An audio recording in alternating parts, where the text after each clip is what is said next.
A realidade das empresas hoje, né, que você observa, elas têm uma estrutura de RH, como era chamado, mas agora é gestão de pessoas, ou você acha que ainda é um passo que os empreendedores, os lojistas, eles precisam estar alinhados assim? Quando uma empresa nasce, o que ela precisa é faturar. E ela tem que escalar, ela tem que faturar, ela tem que vender, mas chega um determinado momento que ela tem que parar para estruturar isso para poder crescer, para poder escalar e para poder ganhar mais dinheiro.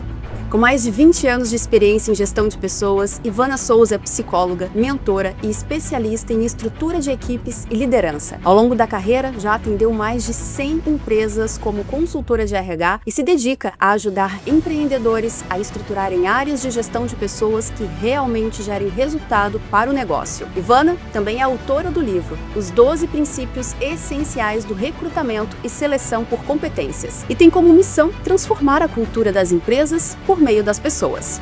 Então, eu noto assim, a pessoa, ela entra numa empresa, ela tem que saber quais são as regras dessa empresa. Então, uma coisa que eu chamo de estruturar pessoas é criar um regimento interno, que é a mesma coisa que um código de conduta. Muitas vezes as pessoas não performam, não é por falta de esforço, mas é por falta de clareza.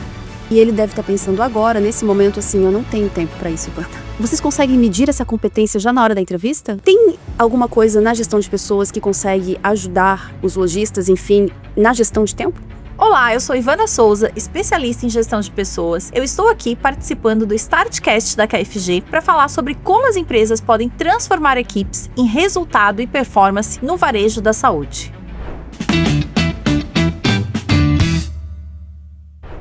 Bom, e eu recebo aqui então hoje, nesse episódio da 4ª temporada do Startcast da KFG, a Ivana. Ela é psicóloga. A gente já fez uma apresentação sobre você, né, Ivana? Mas Sim. A gente falar sobre gestão de pessoas hoje vai ser um tema extremamente importante para todo mundo que está assistindo a gente. Eu quero te agradecer. Muito obrigada por estar aqui com a gente, pelo tá? convite. Então vamos falar sobre liderança, treinamento, mas eu queria começar falando com você o seguinte: a realidade das empresas hoje, né, que você observa, elas têm uma estrutura de RH, como era chamado, mas agora é gestão de pessoas, ou você acha que ainda é um passo que os empreendedores, os lojistas, eles precisam estar alinhados assim com... Depende, né? Empresas de grande porte geralmente já têm uma estrutura de RH. Empresas de médio, pequeno porte acabam não tendo, não focando nisso. E também não está errado, porque quando uma empresa nasce, o que ela precisa é faturar. Tá. E ela tem que escalar, ela tem que faturar, ela tem que vender, mas chega um determinado momento que ela tem que parar para estruturar isso para poder crescer, para poder escalar e para poder ganhar mais dinheiro. Entendi. Então, por exemplo, eu não preciso montar uma empresa hoje, ou eu sou um lojista que tem uma empresa hoje, eu não preciso necessariamente ter um setor de gestão de pessoas. Eu preciso realmente ter essa estrutura feita. E como é que se faz isso, Ivane? Como eu falo sempre, assim, às vezes as pessoas se importam muito em desenvolver pessoas, em gerir pessoas, mas elas não têm nenhuma estrutura básica pronta. O que seria estrutura em poucas palavras? Alguém, de repente, meu Deus, o que é isso? Então, eu noto assim, a pessoa, ela entra numa empresa, ela tem que saber quais são as regras dessa empresa.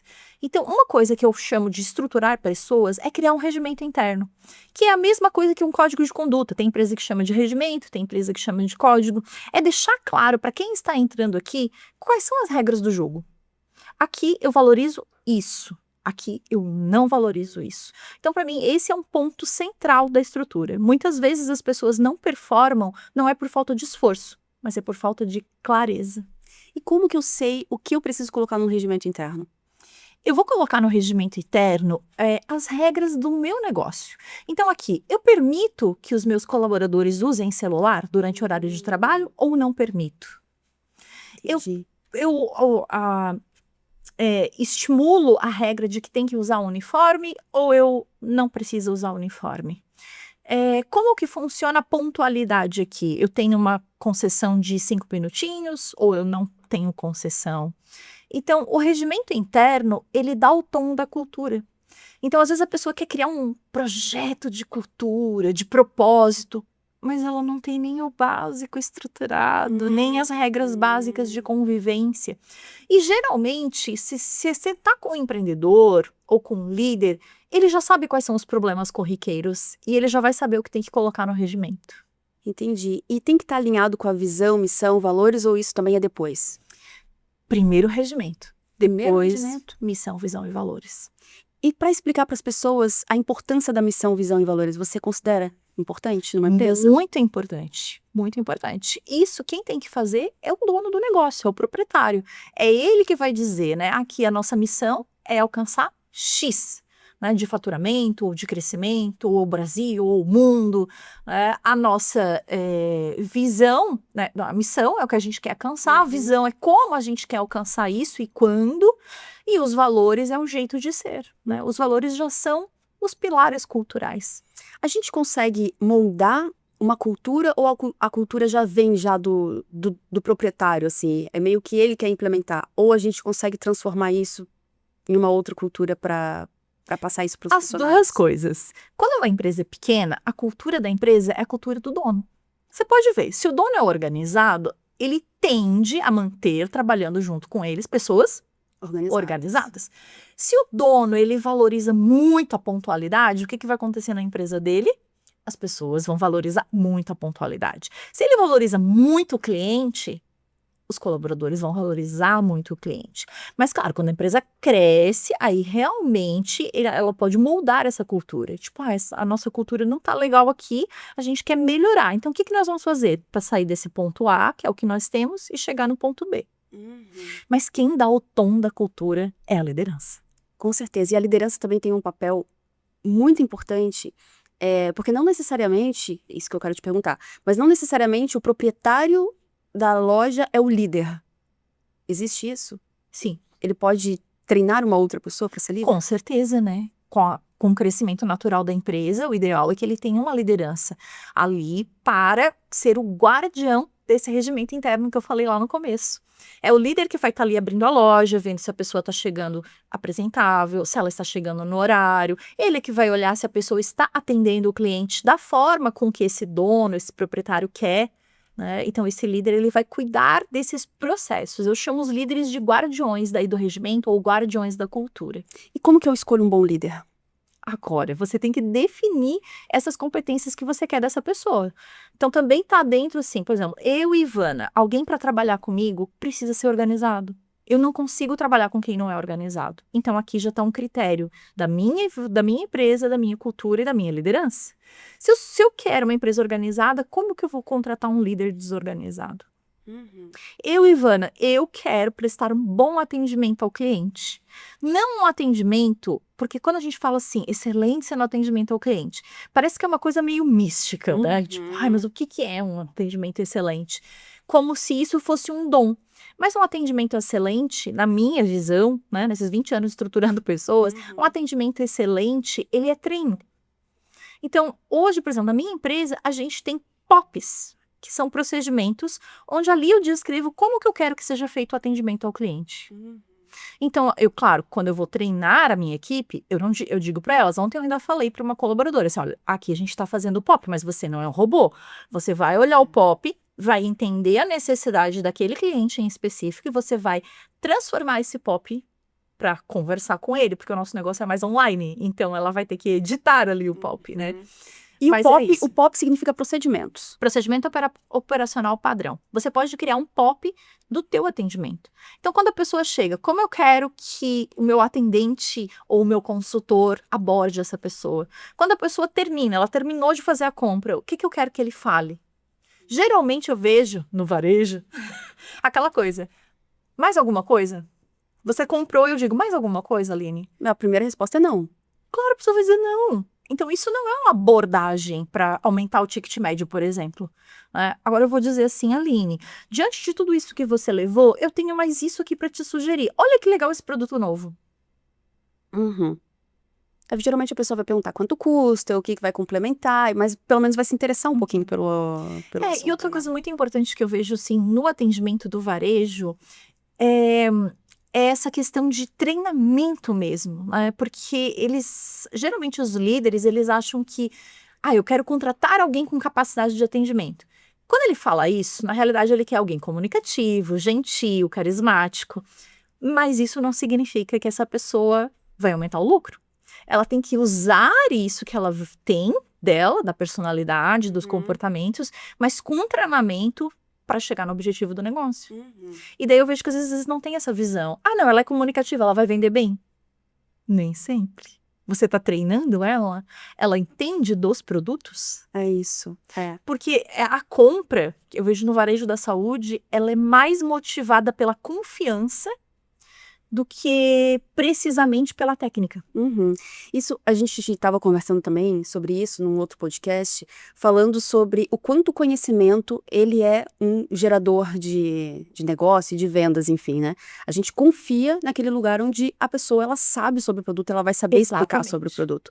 Então, isso faz muita diferença. Mas eu queria saber de você, Ivana, além do treinamento, geralmente, quais são as habilidades que vocês recrutam numa pessoa, assim? O que vocês escolhem de uma pessoa para ela ser recrutada para uma empresa? Depende da vaga.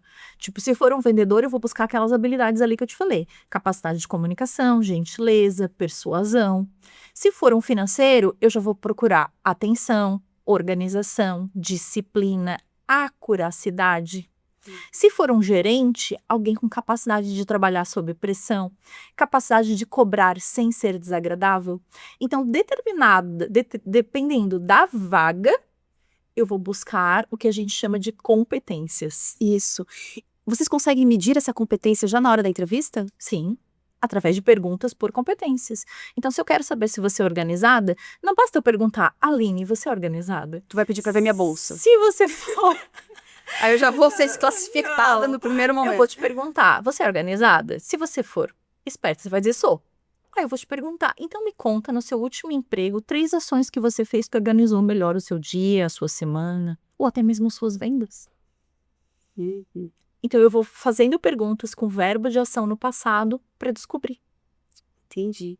Hoje em dia você acredita que os jovens, né, que vão buscar emprego hoje, eles estão preparados para esse tipo de recrutamento, assim, com perguntas, né, sabendo do passado? Muitos têm o primeiro emprego. Como é que vocês lidam hoje Não, quando eu faço isso? seleção de pessoas jovens que nunca trabalharam, eu pergunto mais sobre questões pessoais.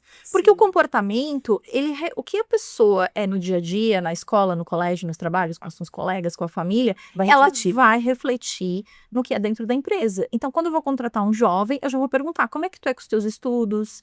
Se eu te pedir um trabalho do 2º semestre lá da sua graduação, você tem como achar esse trabalho para mim? E daí eu vou mais para esse lado pessoal. E se eles estão preparados? Não. Uhum. Hoje quem forma a mão de obra é o empresário. Muitos jovens, eles vêm sem nenhuma referência. E a gente tem que ensinar tudo, desde o básico. Às vezes até onde é a tecla ESC. Sim. E nesse processo, os empresários precisam ter paciência, eu acho, né? Mas quais outras ferramentas que eles poderiam ter de auxílio para conseguir lidar com essa mão de obra hoje jovem que a gente sabe que tem? Não só os jovens, tá? Mas eu vejo assim, para te ter uma equipe de alta performance, vamos supor assim, eu tenho uma equipe massa. Eu posso deitar, dormir, descansar, sabendo que eles estão lá e vão resolver os problemas e não trazer tudo para mim. Porque isso eu acho que é uma das maiores dores hoje de quem empreende, né? De que tudo vem para você decidir. Então, para mim formar uma equipe de alta performance, eu preciso disso, clareza. Eu tenho que deixar clareza das regras do jogo. Regimento interno, descrição da função. Então, você vai entrar e você vai fazer isso aqui, ó. Tá aqui, tá escrito. E as pessoas, elas não querem escrever. O brasileiro não gosta de escrever. Pra que escrever papel? Só que o que não é escrito é como se ele não fosse nem dito. Porque as pessoas esquecem. E daí que eu falei, eu vou criar um regimento, eu vou ter uma descrição da função e eu vou dar feedbacks frequentes para essa pessoa. Daí, esses feedbacks frequentes, para alguns é toda semana, para alguns é mensal, mas eu acho que no mínimo 1 a cada 2 meses. O líder pode fazer isso? Com certeza. Essa é a função do líder. E o líder, ele pode ser uma pessoa que já está dentro da empresa. Porque, assim, às vezes, um empresário ou lojista, ele quer encontrar um líder ideal, mas ele fica na dúvida, será que eu já pego uma que está aqui dentro e transformo em líder? Será que eu contrato? Ou será que nem treino, só pega aquela pessoa ali, ó, agora você vai ser a líder, tá? Que você é geralmente assim, né? Que você é a mais querida, então agora você vai ser a líder. E aí estraga tudo, né, Ivana? Exatamente. Na realidade, o comum nas empresas brasileiras é promover o que a gente chama de prata da casa. Eu tenho lá um vendedor, ele é um excelente vendedor. Como ele é um excelente vendedor e entrega muitos resultados, eu vou presenteá-lo com um cargo de liderança. Às vezes funciona, se a pessoa quer se desenvolver, funciona. Basta querer, eu acho que é aí que tá. Eu tenho desejo, eu quero me desenvolver, aí eu posso desenvolver essa pessoa e de várias formas, pagando treinamentos para ela, eu mesma dando treinamentos, pagando uma mentoria, então dando livros para ela ler, e meta, ó, você tem 2 meses para ler esse livro, você tem, sabe? Então tem várias formas de desenvolvimento. Eu posso trazer alguém para treinar dentro da minha empresa. Então funciona sim, desde que a pessoa queira se desenvolver.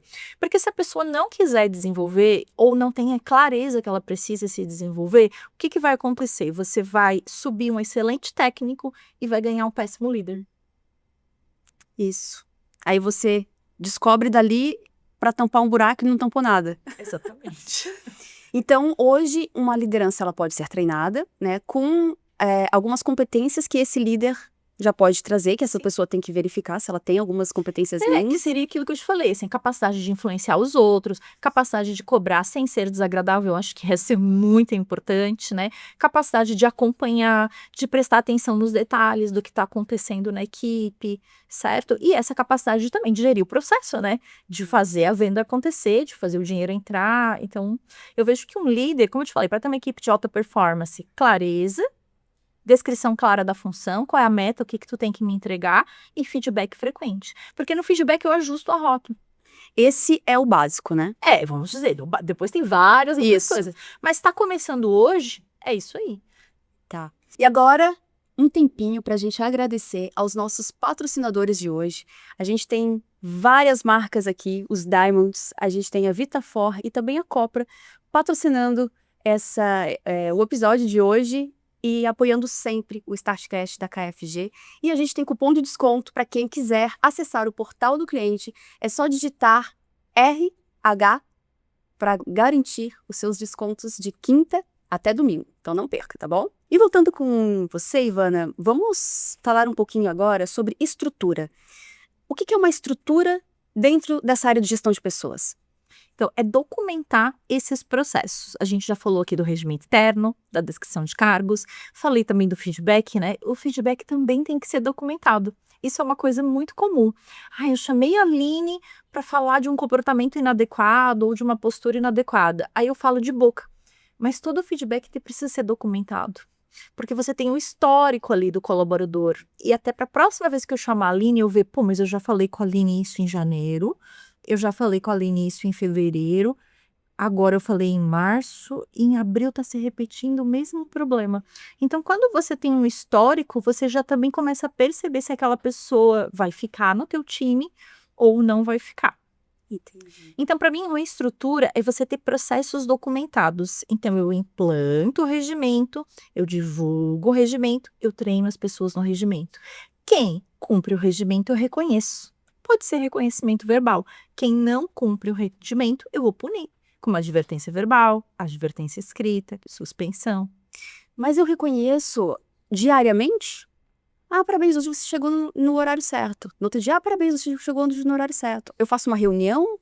Na realidade, eu tenho, na prática, 2 formas de fazer esse reconhecimento.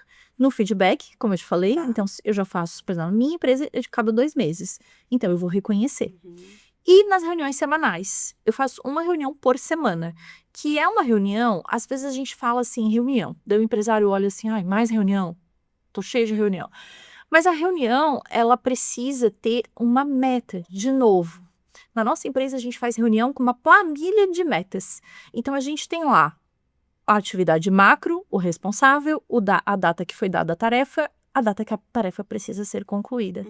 Então, toda semana a gente faz isso, é tipo um checkpoint. Toda segunda-feira elas já sabem, 2h da tarde, eu vou chegar lá e vou dizer, fez? Não fez. Por que não fez? Por isso. Fulana, pode ajudar ele a fazer? Então, a própria pessoa, olha como isso vai dando tom.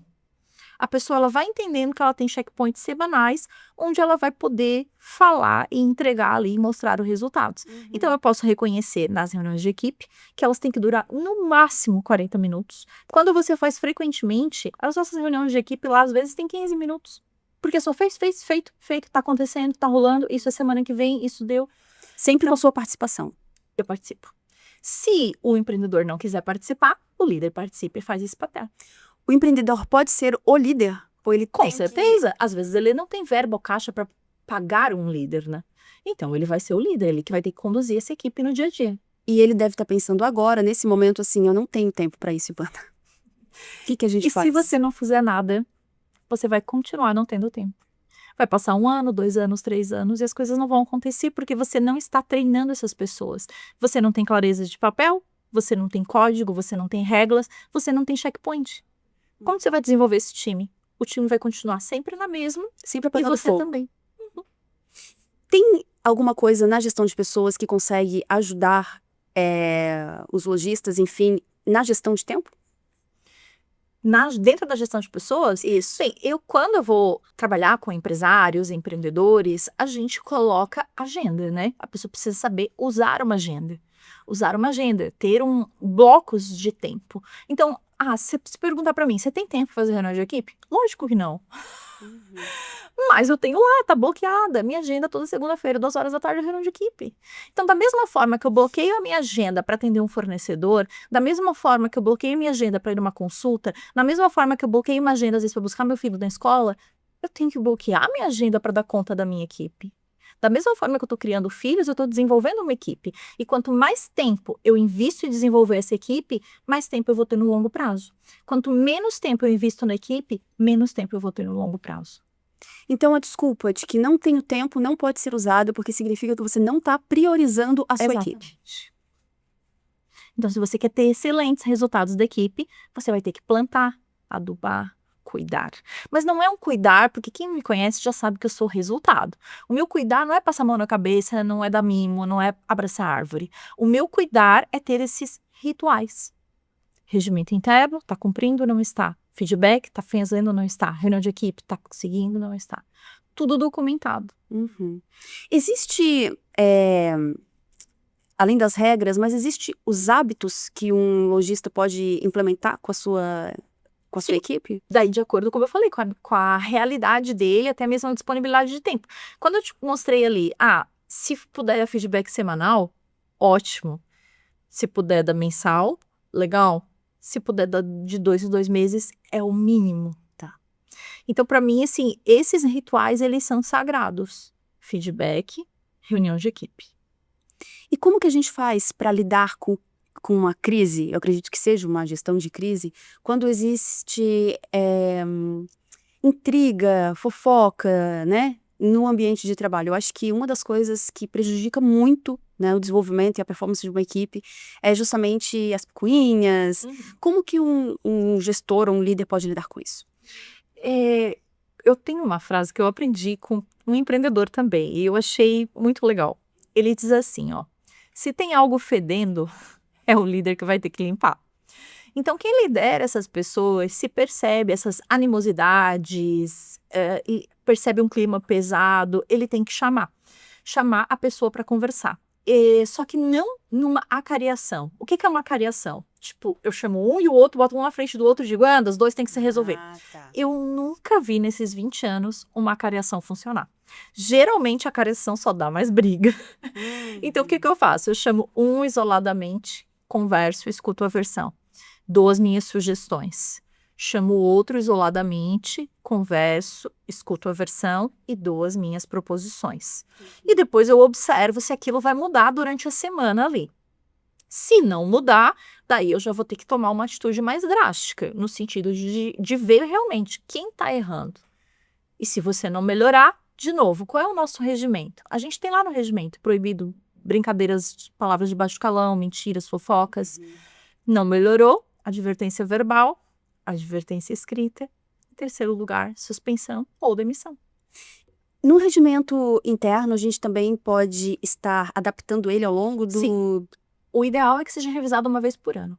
Ou quando acontece um problema. Agora eu estava criando um regimento interno para uma clínica e a gente já tinha até finalizado, daí a empreendedora me mandou um WhatsApp dizendo assim, Ivana, eu lembrei de uma coisa, eu não quero que os funcionários usem o estacionamento da clínica, senão o estacionamento fica lá todo de carro de funcionários e os clientes não têm onde estacionar. Eu quero adicionar isso no regimento interno. A gente, opa, vamos adicionar. E daí a gente comunica. Ah, sim, porque daí todo mundo precisa ser atualizado do regimento interno, né? Exatamente. É importante também a empresa, ela já ter alguns treinamentos quando a pessoa entra, porque assim, eu acho que hoje o que acontece de forma muito recorrente é um funcionário entrar, falar muito obrigado por você ter aceitado esse emprego, então agora, ó, desfrute. Acontece muito. É raro, mas E a acontece pessoa muito. fica assim, mas o que eu vou fazer? Então, assim, como que um lojista ele pode fazer? Porque geralmente os treinamentos, né, grandes empresas, são em vídeos, né? Sim. Tem até as universidades de conhecimento, a gente tem que fazer até prova. Mas no pequeno, assim, alguém fica acompanhando? Isso funciona realmente? Aham. Como é que... Eu chamo isso de preparar o onboarding. Onboarding é trazer a pessoa a bordo. Então, hoje de manhã eu ainda estava falando nisso, assim, às vezes o líder, ele quer fecha a vaga, fecha a vaga, fecha a vaga. Aí você vai lá, contrata a pessoa chegou para trabalhar. Tá, mas onde é que ele vai sentar? Tá, ele vai entrar, entra aí no e-mail. Tá, mas eu ainda não tenho e-mail. Vai entrar no sistema. Mas eu não tenho acesso. Então, assim, tem que ter. Daí entra de novo um POP. A gente vai escrever. Quando entra um colaborador, primeiro, ele vai fazer um processo com o RH. Não tem RH. Empresas pequenas, geralmente quem faz é o dono ou o líder, o gerente. Então, o primeiro momento é ali com o gerente. Esse gerente, ele vai passar para ele todas as regras, o regimento interno, como é que funcionam os feedbacks, quais são as entregas, qual é a sua função. Aí, pode passar missão, visão, valores, se a empresa tiver. Depois, geralmente, apresenta ele para os colegas e depois direciona ele para o trabalho. E ali pode ter alguém, um funcionário mais antigo, ou um funcionário que goste de ensinar, porque às vezes nem sempre o mais antigo é o que gosta de ensinar, né? Então, o próprio líder ou o próprio empreendedor já vai saber quem que eu vou colocar do lado. Então, antes dessa pessoa entrar, eu já tenho que ter preparado alguém que vai receber e ensinar. Ou eu, como líder, ensino, ou eu já direciono alguém que vai fazer esse treinamento. E aí, se você quiser ser melhor e mais organizado, descreva esse treinamento também. Com certeza. E daí, e eu acho que facilita muito o trabalho, né? Se você já tem um treinamento... Um script. Um script, fica muito mais fácil de seguir, até fica mais padronizado. Não ensina uma coisa para um, outra coisa para outro, que já é importante, Fica né? todo mundo no mesmo padrão de atendimento, mesmas copies ali que a gente usa, certo? Só que assim, ó, o que eu vejo hoje? Quando as pessoas olham para isso, elas pensam assim, nossa, vai dar muito trabalho. Nossa, eu não vou ter tempo para isso. Mas na prática, dá um pouquinho sim de trabalho no começo, talvez no primeiro mês. Mas depois de 3 meses, 6 meses, você vai olhar para trás e vai dizer, como que eu não fiz isso antes? Tipo entrar na academia. Tu fica resistindo, mas aí depois Eu não fiz isso antes, meu Deus, hoje olha só, eu não preciso mais ficar lá treinando cada um que entra, eu já tenho POP, eu boto um mais experiente ali, abre o POP e vai lá, vai fazendo, a pessoa consegue se achar. Ou às vezes também, qual é o medo às vezes de um líder e de um gestor? A pessoa vai sair, eu vou ficar na mão. Muitos deles têm esse medo. Ou às vezes até eles querem demitir alguém, por exemplo, tem uma pessoa lá que ela é ótima, ela entrega resultado, mas ela é péssima em comportamento. Ela é um fofoqueiro, murmura, reclama da empresa, mina o time. Só que daí eu não posso demitir, porque ela tem todo o conhecimento. O conhecimento fica nela, não na empresa. Esses dias eu conversei com um empreendedor que ele estava tentando há 1 ano demitir uma pessoa, e ele não conseguia demitir porque não tinha nada de escrito, nada de procedimento. Aí ele ficava mantendo aquela pessoa ali, porque o medo de a empresa impactar demais os resultados, até que chegou num limite, assim, que a pessoa não respeitava mais horário, não respeitava mais nem ele, porque no fundo... A pessoa sabe. A pessoa sabe. E ela começa a testar, é igual uma criança. Ela sabe quando a mãe vai dar o pirulito, quando a mãe realmente não vai dar, sabe? Então isso é muito sério. E eu acredito que muita gente passa por isso, por esse medo, assim, será que eu demito? Será que isso vai impactar? Então, quando você descreve, isso já baixa a sua ansiedade. Por exemplo, hoje na minha empresa, eu posso perder qualquer pessoa, mas a empresa vai continuar rodando. E, Ivana, você eu vou perguntar se você é a favor ou contra, enfim, mas eu sei que cada um tem as suas regras, mas o uso de celular durante o trabalho? Isso eu acho que depende muito do negócio.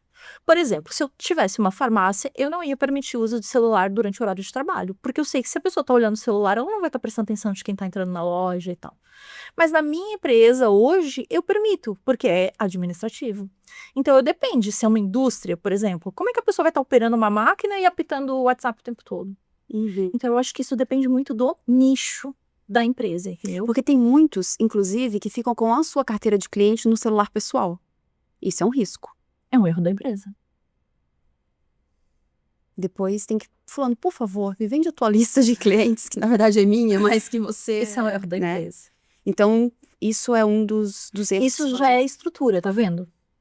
Estruturação, organização, parar para organizar. Se o empreendedor hoje não tem esse tempo, então ele contrata alguém que vai ajudar ele a fazer isso. Hoje eu faço esse trabalho, eu ajudo empreendedores a estruturar. É aquele esqueleto que todos que estão vão ter que percorrer. Por isso que quando eu comentei aqui, cheguei aqui, você perguntou, tu é especialista em desenvolvimento? Eu disse, não, eu sei desenvolver também, mas hoje o que eu faço mais é estruturar. Porque não adianta nada eu querer desenvolver uma pessoa que não tem meta clara, que não sabe o que tem que entregar, que não sabe o que é o correto, o que não é. Então a própria pessoa fica perdida, até o líder fica perdido. Com certeza, todo mundo. E eu acho que quando... ou tá muito bem desenhado na cabeça do proprietário, mas eu acho isso difícil, e ele não consegue passar isso, porque tem aquele proprietário que também, né, segura tudo pra si e não consegue delegar. Ou ele também nem ele sabe por onde começar, o que fazer, e aí ele passa isso pro outro, e na verdade ninguém entende mais Como eu nada. falei, não é uma culpa. No início do negócio, é uma pessoa. Então, é óbvio que ele está acostumado a ele fazer, ele resolver e tal. Mas se ele quiser crescer, ele vai ter que delegar. E para delegar, ele vai ter que delegar como? Só de boca? Não, dentro de um processo. Esse processo tem que estar onde? Escrito em algum lugar. Ser seguido. Eu mesma na minha empresa tem gente que me pergunta, não sei o que, fulano entrou na mentoria, o que é para fazer agora? Eu falei, não sei, olha no POP, eu não lembro de cabeça todos os detalhes, qual o grupo que vai ter que inserir a pessoa, tipo, olha lá no POP tem qual o grupo que vai inserir. Prático. É prático. Ivana, você tem esse livro seu, né, que você escreveu, e eu queria que tu dissesse, tem como a gente pincelar esses 12 princípios? É muita coisa. Mas assim como a gente dizer os O principais... essencial para contratar, tu queres isso? Isso. Primeiro, eu tenho que ter clareza do que eu quero, do que eu estou buscando, dependendo da vaga, muda o perfil. Um erro que eu vejo os empresários cometendo é que eles querem todo mundo com proatividade, todo mundo com iniciativa. Beleza, tu pode colocar isso em todo mundo. Mas cada vaga tem o seu escopo. Se eu tenho ali escrito, vai ser muito mais fácil. Porque eu vou ler o que a pessoa vai fazer. Quando eu leio o que ela vai fazer, eu já entendo. Poxa, se ele vai baixar a nota fiscal do banco, ele precisa ter atenção. Se ele vai cobrar do cliente, ele precisa ter um bom relacionamento, uma boa comunicação. Se ele vai fazer isso, então eu já vou extraindo dali o que eu tenho que identificar. E daí eu faço perguntas para identificar. Sempre perguntas, me conta como você fez. Tá? Me conta, não como você faria. Coisa Essa é uma dica, né? Exatamente. Se você diz, como você faria, a pessoa vai inventar. Mas quando você diz, legal, você é um ótimo vendedor. No teu último ano, quantas vezes você bateu a meta? Se eu ligar lá pro teu antigo chefe, ele vai me confirmar esses dados? Tipo assim, daí a pessoa já vai ter que pensar no que ela vai responder, né? Sim. Essas técnicas de entrevista também são interessantes, né? São bem interessantes. Tá. Por isso que eu escrevi um livro. Então, gente... Porque para que todas as pessoas entendam e parem de ficar fazendo perguntas idiotas, tipo, que bicho você seria? Essas coisas não têm embasamento técnico e muitas vezes eles ficam perpetuando isso, né? Tipo, me vende essa caneca.